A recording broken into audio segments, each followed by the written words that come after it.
അധ്യായം 8.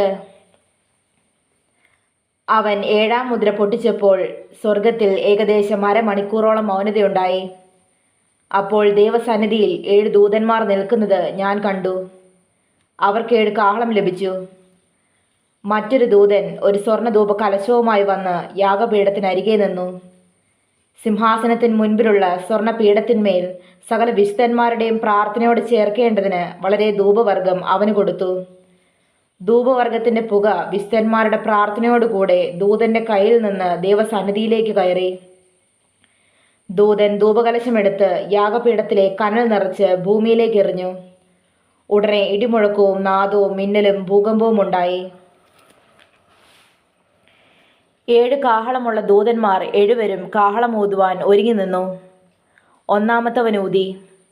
അപ്പോൾ രക്തം കലർന്ന കന്മഴയും തീയും ഭൂമിമേൽ ചൊരിഞ്ഞിട്ട് ഭൂമിയിൽ 1/3 വെന്തുപോയി. വൃക്ഷങ്ങളിൽ 1/3 വെന്തുപോയി.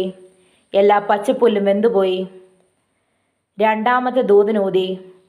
അപ്പോൾ തീ കത്തുന്ന വൻമല പോലെയൊന്ന് സമുദ്രത്തിലേക്ക് എറിഞ്ഞിട്ട് കടലിൽ 1/3 രക്തമായി തീർന്നു.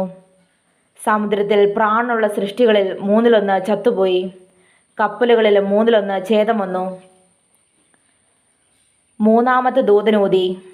അപ്പോൾ ദീപം പോലെ ജ്വലിക്കുന്ന ഒരു മഹാനക്ഷത്രം ആകാശത്ത് നിന്ന് വീണു.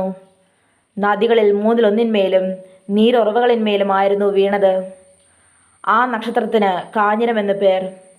വെള്ളത്തിൽ 1/3 കാഞ്ഞിരം പോലെയായി. വെള്ളം കയ്പായതിനാൽ മനുഷ്യരിൽ പലരും മരിച്ചുപോയി. നാലാമത്തെ ദൂതൻ ഊതി. അപ്പോൾ സൂര്യനിൽ 1/3 ചന്ദ്രനിൽ 1/3 നക്ഷത്രങ്ങളിൽ 1/3 ബാധ തട്ടി. അവയിൽ 1/3 ഇരുണ്ടുപോയി. രാവും പകലും 1/3 വെളിച്ചമില്ലാതെയായി. അനന്തരം ഒരു കഴുക്.